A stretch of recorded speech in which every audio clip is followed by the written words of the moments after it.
white country. First time in Western Hemisphere, when the folk that were brought here as former slaves and the people who were brought here to work from Mexico and other Latin American places, and black folk from Haiti and from Africa, those people brought in will become the majority. In South Africa, they were always the majority. But we've never seen this, where those who were the slaves and those who were the workers become the majority of the country that enslaved them. And that country have the greatest gross domestic product in the world. They say they want this budget 10 years, $2 trillion. The programs that are likely to be targeted include, let me tell the truth, first of all, in Medicaid. This is what the State of the Union is about. You need to know in Medicaid, the Republicans are considering changes that will shift billions in Medicaid costs to states that take it coverage away from millions of people. The House budget alone, my brothers and sisters, calls for $880 billion in cuts over 10 years. Medicaid is a joint federal program and state and federal program that gives health coverage to low-income people. Now, there are 140 million poor and low-wage people in this country. 60% of black people are poor and low-wage, that's 26 million. 30% of white people are poor and low-wage, that's 66 million. So when they're going to cut Medicaid that provides health coverage to low-income people, that means that cut is going to come straight down the heart of the black community. As of October 2024, more than 72 million people were enrolled in Medicaid. 72 million, excuse me. Another 7 million were enrolled in CHIP, the Children's Health Insurance Program. Somebody told me one day when I was sharing it, when they said, Reverend, that's boring. I said, that's your problem. People with evil intent operate in the border. They bet on you not paying attention to the numbers so that you really don't know and understand what's going on. Some of the proposals for cuts in Medicaid could result in a loss of coverage for 36 million people. We must tell the truth. Now, what this means, in 2023, 39.5% of the total Medicaid enrollees were white. 18.5% were black. 29% were Latinx, and 4.7% were Asian. And the rest were native or multiple races. More than 7 million older Americans and 10 million people with disabilities also rely on Medicaid. So when you talk about cutting Medicaid, you're talking about cutting the heart out of coverage for poor and low-income people, and particularly cutting the heart out of the black community. More than 60% of nursing home residents rely on Medicaid. Y'all think about grandma and them right now, and auntie and them right now. This is what they're talking about cutting. Drastic cuts to Medicaid would reduce care and coverage. It would also close healthcare facilities, particularly the ones in the rural areas, and particularly those in the southern rural areas, where the majority of black people that are poor live in the South, and 1/3 of all poor white folk live in the South. We must tell the truth. We must tell the truth. Boston University Medicaid experts have stated that deep cuts would be catastrophic for patients. And we know what we've always said: when the rest of America catches a cold, black folk end up with pneumonia. Medicaid sure needs strengthening, but it doesn't need cutting. In the states that have refused to accept Medicaid expansion, do you know that all of them, except for about 2, are southern states? Southern states, where large portions of black community live. And they refuse to accept Medicaid expansion, hurting both poor blacks and poor whites. All of these southern states, we must tell the truth, they want to cut food assistance. They are considering a long list of proposals that would cut hundreds of billions of dollars out of SNAP. Not millions, billions of dollars over the next 10 years. The House budget resolution calls for $230 billion in cuts over the next 10 years. Remember what Isaiah said: woe unto those who legislate evil and rob the poor of their rights? Right? right now, these proposals could affect 40 million covered people. Watch this. In 2024, SNAP served 41 million people, 1 in 5 children. Of those who benefited, 37% are white, 26% are black, 16% are Latinx, 3% are Asian, and 2% are Native American. We must tell the truth. They want to cut Head Start. Many of us don't remember that Head Start came out of the Poor People's Campaign after Dr. King had been killed. That was one of the things that they won that summer in '68. Head Start preschool serves about 650,000 children around the country. And recently about 650,000 children around the country found they were locked out of a government website used to access grant funding. Many more children are in it than 650,000. The website went back online, but now some of them are still having problems.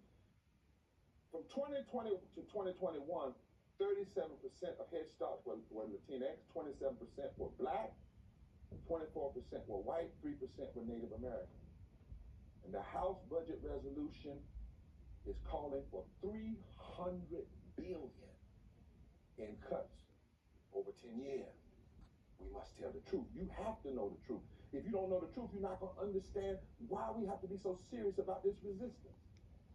In federal rental assistance, this program serves 5 million poor and low-income households, 69% of whom are children, older Americans, or people with disabilities. At a time of housing affordability crisis, this program is already vastly underfunded. Nearly 23 million low-income renters pay over half of their income on rent, subjecting them to the risk of eviction and homelessness.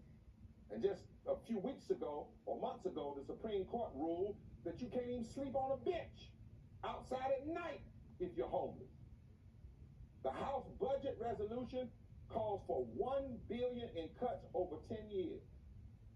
The truth is also that Republican Speaker of the House, Mike Johnson, has said Republicans will not touch Social Security or Medicare. However, it's impossible to achieve Elon Musk's goal of $2 trillion in federal spending without going into Social Security and Medicare.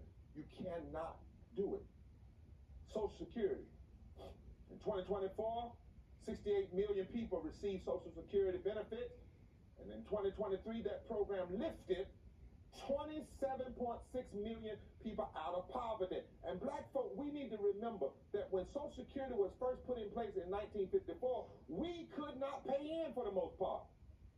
Because the only people that were allowed to pay in were people that did not work in the agrarian culture or in the service culture, i.e. maids.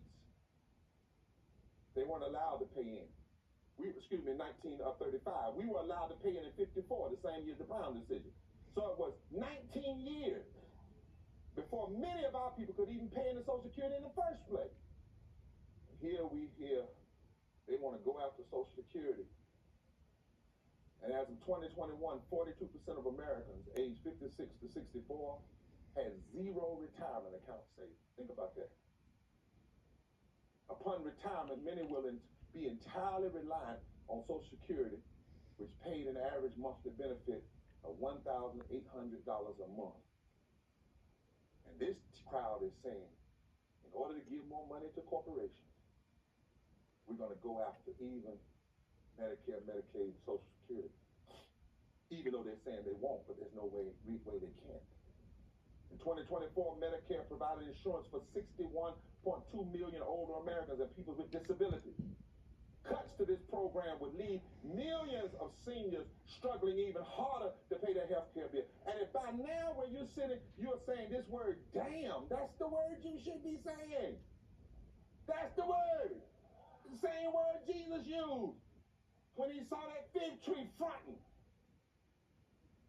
That's what you should be saying. That ruthless, that ruthless.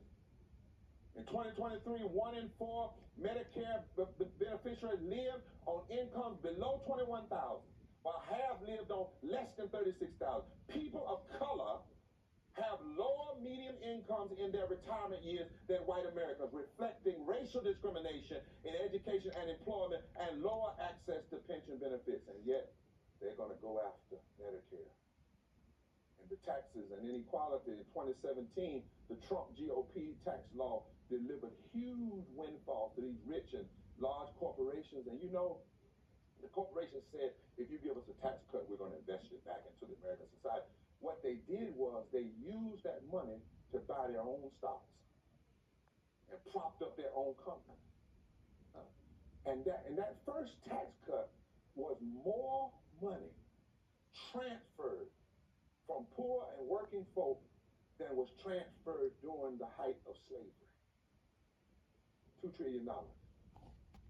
The new House budget resolution calls for $4.5 trillion in tax cuts that will benefit the ultra wealthy. In the Republican-held Congress, they want to extend the 2017. Now, if they just did that, they want to do so much more. But if they just did that, the Joint Committee on Taxation estimates that it will cost $4 trillion in lost revenue over the next decade. The way that these people are moving, it could be possible for black folk and brown folk and progressive white folk to win offices and have the government to run, but not have any money to run it on. The benefits of this extension would amount to less than $1 a day for the bottom half of U.S. families, while the richest 0.1% of families would pocket an estimated $314,000 per year. This is the game that they're playing, and it is not a game. This group wants to go after child tax cut credit, even though we found that when you give child tax cut credit, they actually can relieve children from poverty. All the gains that we've seen in employment and wages, you've heard Roland talk about it, are now under threat as this Trump-Musk-Johnson administration and Republicans in the Congress push an economic agenda based on mass deportation, severe cuts to federal spending, and staffing at federal agencies. And you heard me say that their goal is to control 4,000 workers so that they can control 10 million workers.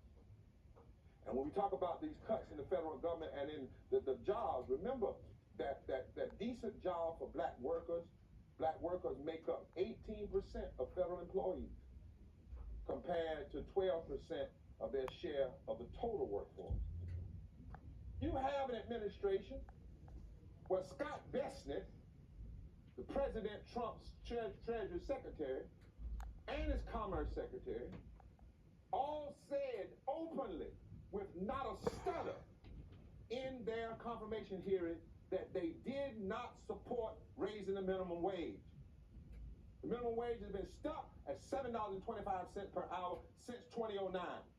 If you raise the minimum wage to $15 an hour, 43% of black people would come out of poverty with one raise. But they say, if you make $7.25 per hour and you earn $15,080 a year, you're not poor. You're on the lower middle income. And so here we are. If we don't raise the minimum wage, and if we don't start understanding in our civil rights organizations that you have to connect voting rights and wages. Remember Dr. King in 1965, the end of the Selma to Montgomery March, he said that the greatest fear of the racist oligarchs in this country was the fear of the masses of black people and the masses of poor white people coming together and forming a voting bloc that could fundamentally shift the economic architecture of this nation. They won't raise the minimum wage while more than 1 in 5 black and Hispanic children are poor. And these children are 3 times as likely to fall below the poverty line. Trump wasted no time going after labor. No time. He illegally removed the board chair of the National Labor Relations Board, basically shutting it down, making it so it didn't have a quorum. It's worth adding that the $290 million that Elon Musk paid to influence the 2024 election is on par with the NLRB's $29 299 million budget. Unions, we know down through life.